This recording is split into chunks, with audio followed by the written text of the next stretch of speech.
настоящего русского солдата.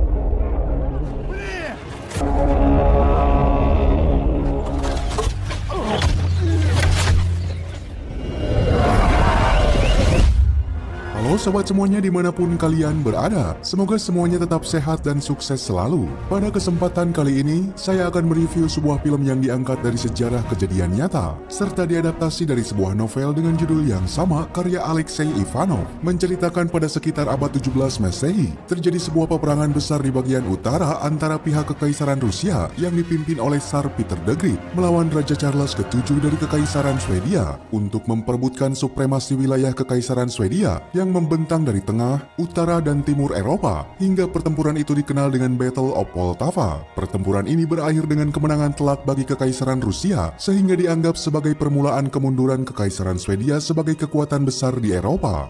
Secara garis besar, film ini mengisahkan tentang sebuah ekspedisi dari pasukan infanteri Rusia beserta tawanan Swedia untuk mencari harta berupa emas yang diperkirakan banyak terkandung di wilayah Yarkan atas perintah Tsar Peter the Great pertama. Tiba-tiba mereka diserang oleh suku Oirat atau suku Zungar sebagai tentara sayap kiri dari sisa-sisa Kekaisaran Mongol. Lalu bagaimana kisah selengkapnya? Langsung saja kita simak alur cerita dari film Conquest Double.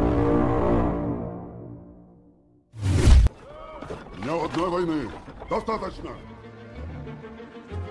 Десяток офицеров, рекрутов там на месте, в Сибири найдем. Иван, а ты говорил, что со шведами не встретишься? Berlatar pada awal abad ke-18, tepatnya tahun 1714 Masehi. Kala itu kota Tobolsk masuk ke dalam ibu kota dari pemerintahan Siberia yang terletak di antara pertemuan Sungai Tobol dan Irtysh. Hingga sekarang ini menjadi pemukiman orang-orang Rusia tertua kedua di sebelah timur pegunungan Ural.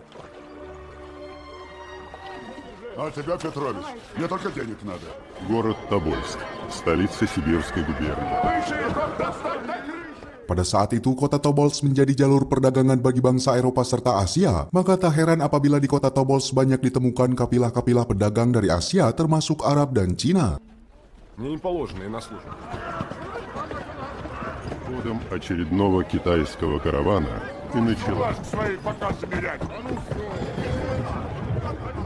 Terlebih pada waktu itu, terjadi pertemuan antara pejabat penting dari utusan dinasti Qing sebagai dinasti terakhir di daratan Cina dengan gubernur Siberia yang baru ditunjuk bernama Pangeran Matvei Petrovich Gagarin yang masih merupakan saudara dekat dari kanselir pertama Rusia yang bernama G.I. Golovkin.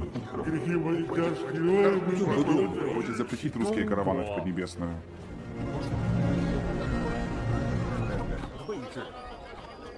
Di sana, utusan kerajaan Qing sengaja meminta bantuan kepada Pangeran Petrovich agar bisa mempengaruhi Kaisar Rusia saat itu yang bernama Kaisar Peter pertama atau yang lebih dikenal dengan Tsar Peter the Great untuk menjadi sekutu Cina dengan tujuan supaya bisa saling berhadapan dengan pasukan sayap kiri Kekaisaran Mongol yang mana pasukan itu disebut dengan Dzungar Khanate.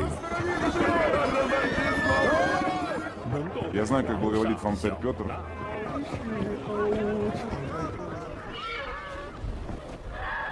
Namun Petrovich yang tahu bahwa Tsar Peter the Great sedang kembali menjalin hubungan diplomatik dengan Kekaisaran Swedia pasti akan menolak untuk beraliansi dengan dinasti Qing. Atas hal itu, utusan dari dinasti Qing memberikan sejumlah bongkahan emas serta faiza kekaisaran kepada Petrovich yang menyimbolkan akan kesepakatan mereka untuk menjadi sekutu.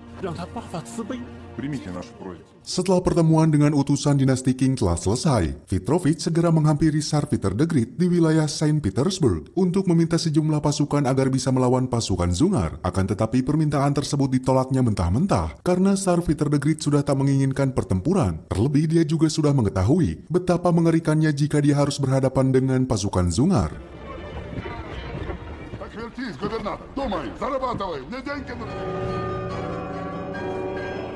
Еще фрегатов заложил. Dengan kejadian itu, Petrovic yang ternyata mempunyai misi terselubung tak tinggal diam untuk mencari berbagai cara agar bisa meluluhkan hati Tsar Peter the Great supaya menuruti permintaannya. Maka dari sana pada malam harinya di sebuah istana kekaisaran Rusia, Petrovic mendekati istri dari Tsar Peter the Great dengan memberikan suap berupa perhiasan yang menggiurkan hingga aksinya diketahui oleh kaisar. Подарок именинам привез. Вот эти. Славнейший, великий государь! Алексеевич, ей-богу, никакого дурного умысла. Клянусь. Di tengah kepanikannya itu, Petrovic mencoba mengalihkan perhatian dengan memberikan sebuah informasi kepada kaisar tentang adanya harta berupa kandungan emas di wilayah Yarkan, seraya memberikan beberapa sampel bongkahan emas kepadanya, yang seketika itu Tsar Peter the Great mengeluarkan dekrit perintah untuk membentuk tim ekspedisi di wilayah Tobolsk guna mencari emas tersebut. Тобол. Пойдешь на Тобол?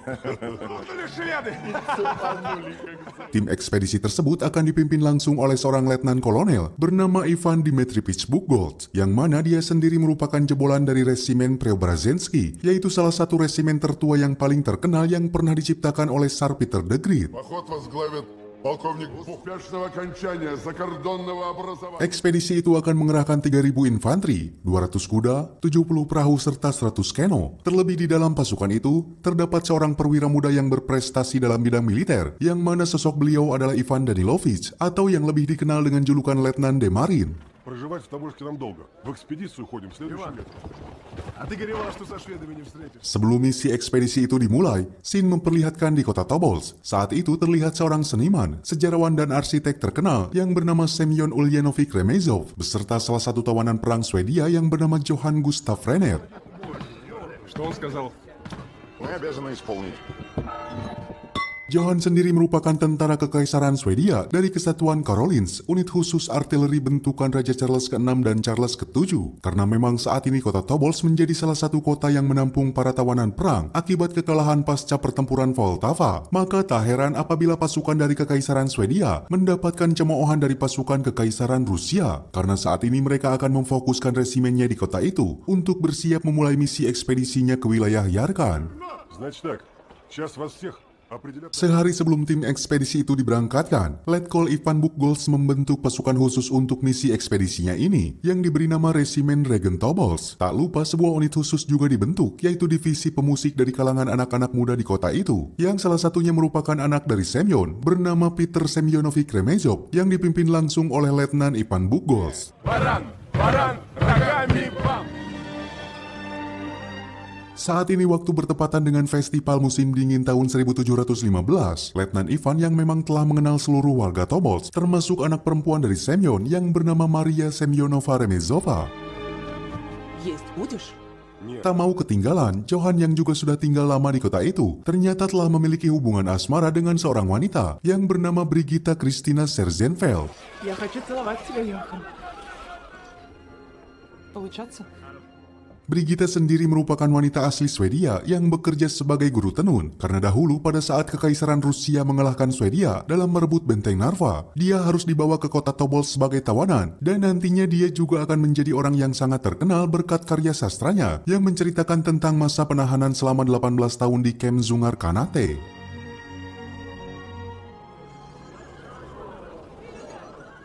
Kembali ke topik cerita, saat memperlihatkan orang-orang di kota Tobolsk sedang dalam keadaan bersukacita. Namun kebahagiaan itu tak berlangsung lama setelah Johann terlibat konflik dengan bangsawan pribumi akibat kesalahpahaman. Hingga dari kejadian itu orang-orang Swedia merasa dikambing hitamkan.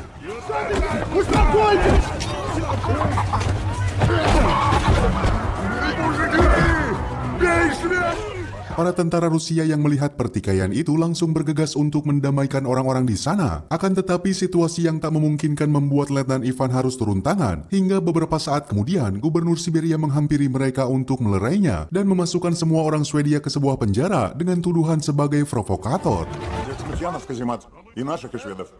Mengetahui bahwa Johann telah dimasukkan ke sel tahanan, Brigita langsung bergegas menghampiri Pangeran Petrovich untuk memohon agar Johann dibebaskan. Tapi permintaannya itu ditolaknya, dan setelah mendengar hal itu, Letnan Ivan akhirnya memberikan gagasannya agar orang-orang Swedia tersebut diikutsertakan ke dalam ekspedisinya kali ini sebagai pasukan tambahan. Meskipun para petinggi sempat menolak gagasan itu, tetapi semua akhirnya menerima ide yang diberikan oleh Letnan Ivan, hingga Letnan Ivan mengangkat Johann sebagai pemimpin tertinggi bagi divisi orang-orang Swedia. Ты запишешься в полк, который идет на Иркент. Waktu ke waktu terus berlalu, misi ekspedisi untuk mencari harta emas itu akhirnya dilaksanakan. Para pasukan Rusia dan tawanan Swedia bergegas menyiapkan berbagai perbekalan mereka. Di sisi lain, Johan yang sudah menaiki perahunya tiba-tiba dihampiri oleh Pangeran Petrovich untuk memberikan tawaran kebebasan bersama dengan wanita pujaannya itu. Dengan syarat dia harus berhasil menjalankan misi yang diberikan oleh Pangeran Petrovich.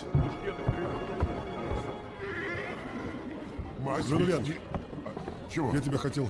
Я свое слово держу, и тебе свое держать советую. Sementara itu, Semyon yang memang ahli dalam bidang kartografi membuat sebuah peta wilayah Siberia kepada Letkol Ivan untuk menunjukkan titik-titik di mana orang Zungar berada. Hingga saat persiapan pemberangkatan itu telah rampung, akhirnya 3.000 pasukan dalam ekspedisi itu diberangkatkan meninggalkan sanak keluarga serta orang-orang tercintanya.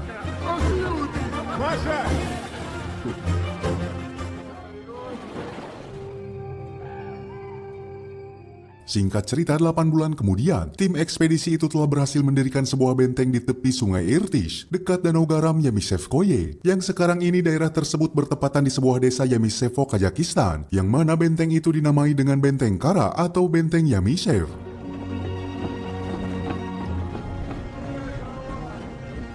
Di sana pasukan Rusia sedang terjebak dalam musim dingin yang begitu ekstrim. Terlebih apa yang mereka takuti tentang pasukan Zungar membuat perjalanan ke wilayah Yarkan harus tertunda. Walaupun di tengah situasi itu, saat pasukan Rusia sedang berpatroli, mereka dikejutkan dengan kehadiran beberapa orang-orang Zungar yang menghampiri mereka, termasuk salah satunya pemimpin mereka yang bergelar Zaisang atau Wazir Agung bernama Onkudai. Tapi tanpa diduga, ternyata saat itu Onkudai secara sengaja telah diundang oleh Letkol Ivan untuk mengenalkan benteng pertahanannya agar tak terjadi kesalahpahaman di antara mereka, karena memang tujuan Letkol Ivan hanya ingin berdamai dengan pihak Zungar. Terlebih misi yang saat ini mereka jalani bukan bermaksud untuk berperang, melainkan untuk melakukan ekspedisi ke wilayah Yarkan guna mencari emas atas dekrit perintah dari Tsar Peter the Great. А это есть кто? А к чему нам вражда? Что вы? Пушки! Дощаты! Не хочешь мира со мной, а? Dan pada malam harinya, sebuah kejadian yang tak diinginkan terjadi dikala Johan tiba-tiba hilang dari benteng itu, hingga para pasukan Rusia mencarinya ke segala penjuru benteng tersebut. Tak berselang lama setelah hilangnya Johan, tanpa diduga pasukan patroli dari divisi tentara Siberia Kosek diserang oleh pasukan Zungar yang ternyata sudah mengintainya, hingga satu persatu pasukan Rusia tersebut dapat dilumpuhkan.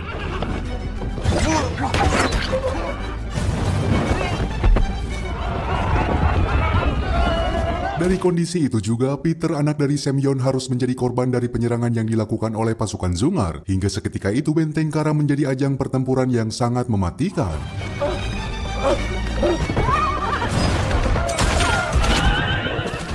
Terlepas dari peristiwa itu, ternyata selama ini Johan secara diam-diam mengunjungi pimpinan Zungar untuk menyerahkan potongan emas atau faiza yang telah dicurinya dari Gubernur Petrovich. Maka atas hal itu secara emosional, Onkudai mengira bahwa Kekaisaran Rusia telah menjadi sekutu bagi dinasti Qing. Karena memang secara kebetulan Kekaisaran Mongol saat ini telah berperang dengan pasukan dinasti Qing Cina. Atas hal itu pula, secara sepihak Onkudai menyatakan perang dengan Kekaisaran Rusia. Ты пришел ко мне с войной! Di tengah situasi kekacauan itu, pada esok harinya Letkol Ivan mengirimkan beberapa utusannya ke wilayah pasukan Zungar untuk menginformasikan kembali bahwa pihak Rusia tak menginginkan peperangan dengan pihak Zungar, serta meminta Onkudai untuk memberikan klarifikasi atas penyerangan yang telah dia lakukan. Dan di saat itu pula, secara mengejutkan, pihak utusan Rusia melihat serta mendapati Johan berada di antara tentara pasukan Zungar. Hingga tak berselang lama nasib naas menimpa utusan itu setelah pasukan Zungar membunuhnya secara keji.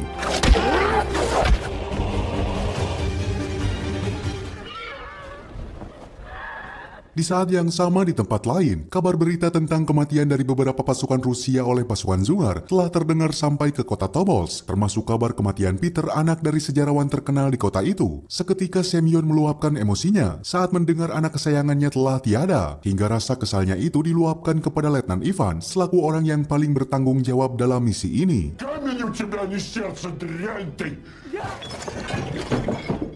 Dari kejadian itu pula, Gubernur Siberia memberangkatkan gelombang kedua untuk mengirimkan beberapa bantuan militer berupa pasukan, obat-obatan, suplai amunisi, makanan, serta beberapa sukarelawan dari warga sipil termasuk Brigita untuk membantu pasukan Rusia di benteng tersebut. Объясняешь, что в твоей аптеке? Оборудовые, что летунок?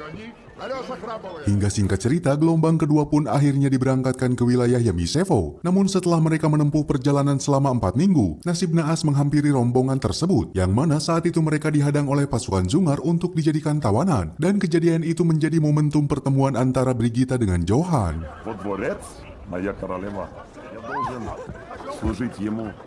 Walaupun Semyon yang juga ikut dalam rombongan tersebut akhirnya selamat dari tragedi itu, yang kemudian dia memutuskan untuk berjalan seorang diri ke Benteng Kara. Lalu beberapa waktu kemudian, saat pasukan Rusia di Benteng Kara melihat kedatangan Semyon, Letnan Ivan langsung menghampirinya dan menunjukkan tempat peristirahatan terakhir anaknya di sekitar benteng itu. Dalam momen itu, Letnan Ivan meminta maaf kepadanya karena dia tak bisa menjaga Peter dengan baik, hingga dengan rasa haru Semyon memaafkan kesalahannya.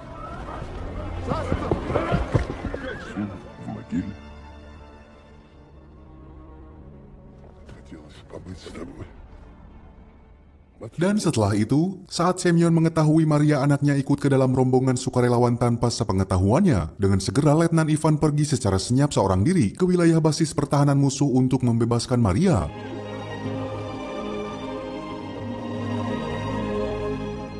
Namun beberapa saat kemudian, setelah Letnan Ivan menumbangkan satu persatu orang-orang Dzungar serta berhasil membebaskan beberapa tawanan, dari sana akhirnya Letnan Ivan dapat ditangkap dan dikurung. Kejadian ini terjadi setelah dia dikhianati oleh Johan yang kala itu sudah menjadi sekutu bagi pasukan Dzungar.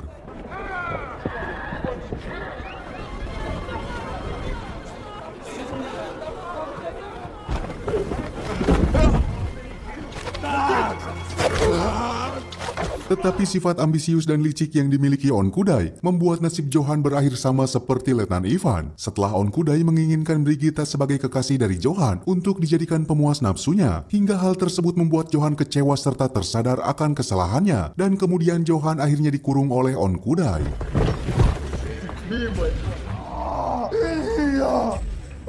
Tak berselang lama setelah kejadian itu, saat ini Benteng Kara dipenuhi oleh pasukan gabungan Kekaisaran Mongol yang berjumlah sekitar 10.000 pasukan yang dipimpin langsung oleh komandan tertinggi Dzungarian bernama Dondob Seren yang kala itu telah memenangkan peperangan melawan pasukan dinasti Qing.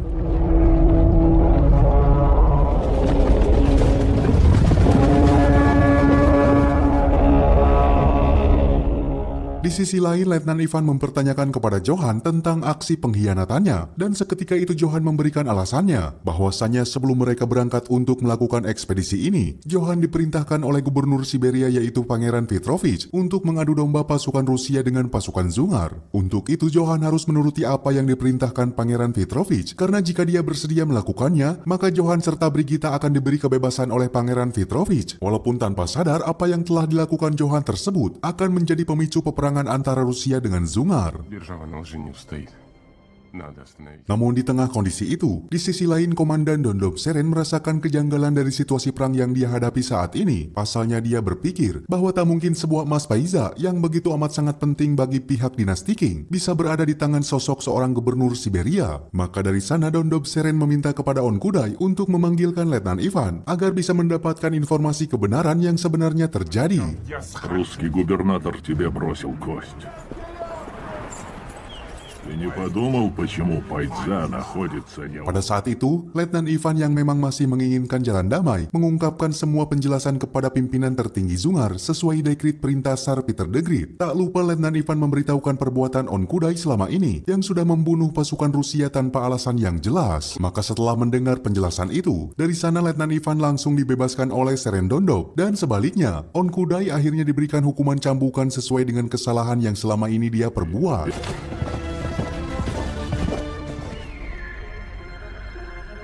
Dari sana pula Seren Dondob menarik pasukannya yang berjumlah 10.000 orang untuk kembali ke wilayahnya, hingga situasi tersebut membuat pasukan Rusia di dalam Benteng Kara terselamatkan dari mara bahaya setelah pasukan Rusia menembakkan beberapa meriam sebagai tanda jalan perdamaian.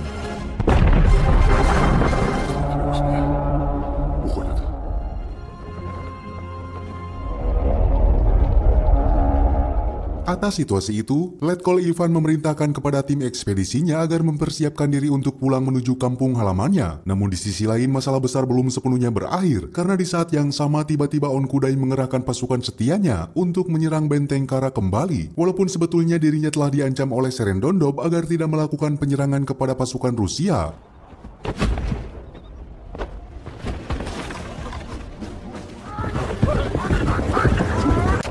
Bahkan dia berhasil memaksa Johan untuk ikut ke dalam pasukannya setelah Onkudai berjanji akan menyerahkan Brigita jika Johan bersedia bertempur melawan pasukan Rusia. Артиллеристя, стрелять из пушек. Вот это подарок. Tanpa buang waktu, Johan yang merupakan prajurit dari divisi artileri segera memberikan serangan kejutan kepada pasukan Rusia yang berada di dalam benteng Kara, yang seketika itu membuat keadaan di dalam benteng berubah menjadi mencekam.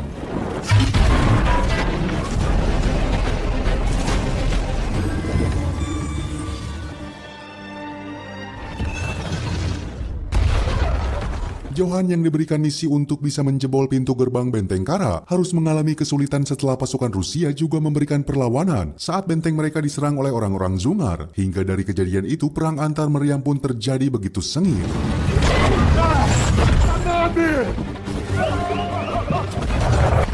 Di sela-sela pertempuran itu, Johan tak sengaja mengarahkan meriamnya tepat ke arah gudang amunisi pasukan Rusia yang seketika itu membuat gudang tersebut hancur tak tersisa. Terlebih, usaha Johan untuk membuka pintu gerbang akhirnya menuai keberhasilan, yang membuat pasukan kavaleri Zungar dapat memasuki benteng Kara dengan mudahnya, dan kondisi itu menjadikan pertempuran jarak dekat terjadi begitu mencekam. Setiap pasukan Zungar yang telah menguasai wilayah itu langsung memberikan serangan kepada pasukan Rusia, hingga membuat banyaknya korban berjatuhan dari pihak Rusia. Sementara itu pasukan Zungar terus memaksa Johan agar kembali menembakkan meriamnya, bahkan mereka mengancam Johan untuk terus patuh pada pasukan Zungar. Стреляй, или бабу твою убьем. Di tengah pertempuran yang sengit itu, tanpa disadari Onkudai telah berada dalam garis pertahanan pasukan Rusia yang membuat dirinya harus terkepung. Hingga tak berselang lama, ratusan busur panah menghujani benteng tersebut, yang seketika itu banyak prajurit-prajurit Rusia berguguran dengan cara yang mengenaskan.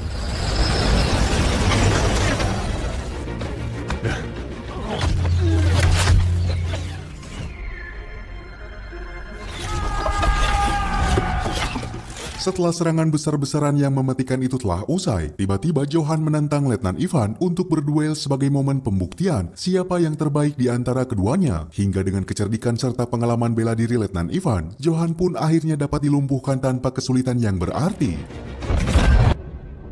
Namun tak sampai di situ, pertarungan kembali terjadi setelah Letnan Ivan berhadapan langsung dengan Onkudai dengan mengusung misi balas dendam. Maka dari sana duel antara kedua pemimpin pun tak dapat terhindarkan. Dan dalam kesempatan itu, Letnan Ivan segera menghunuskan pedangnya ke tubuh Onkudai, seraya dia terkena serangan dari meriam milik Johan, hingga seketika itu Onkudai harus tewas dalam keadaan yang mengenaskan.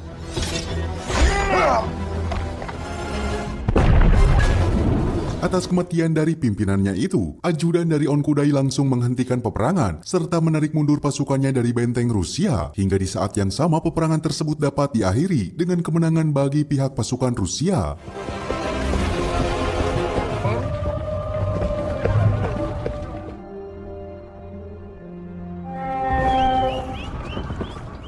Di akhir film ini, pada tahun 1721, di dalam Istana Megah Kaisar Rusia, Letnan Ivan dipanggil untuk diberikan sebuah kehormatan kenaikan pangkat oleh Tsar Peter the Great atas dedikasinya untuk tetap menjaga prinsip Kaisar dalam menghindari perang dengan pihak lain, meskipun nyatanya perang tersebut harus terpaksa terjadi atas alasan mempertahankan diri. Читал всю жизнь, чтобы все понимали. Di saat yang sama dengan raut wajah yang penuh haru, Tsar Peter the Great harus menghukum Pangeran Petrovich setelah beliau mengetahui semua kejahatan yang selama ini dia lakukan di belakangnya. Maka dengan berat hati, Pangeran Petrovich dijatuhi hukuman gantung di Sekolah Tinggi Kehakiman di Saint Petersburg pada tanggal 16 Maret 1721. Singkat cerita, setelah beberapa tahun berlalu, Letnan Ivan kini telah menikah dengan Maria. Mereka kini telah memiliki 5 orang anak dengan hidup bahagia di kota Tobolsk. Sementara itu, Semyon Ulyanovich Remezov, seorang sejarawan serta arsitek terkenal di kota tersebut, meninggal pada saat memasuki usia 80 tahun, meninggalkan sebuah peta pertama sejarah Rusia dan Siberia.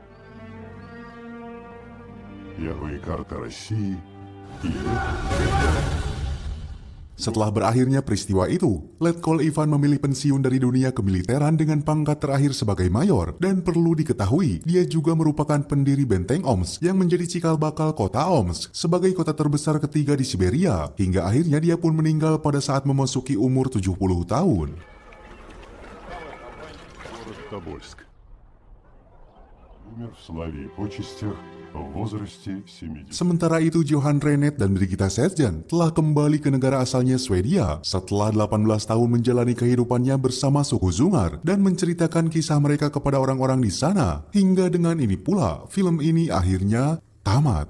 Sekian yang bisa kami persembahkan dalam alur film kali ini. Semoga bisa menghibur sobat semuanya. Mohon maaf jika masih banyak kekurangan. Sampai jumpa lagi di kisah berikutnya.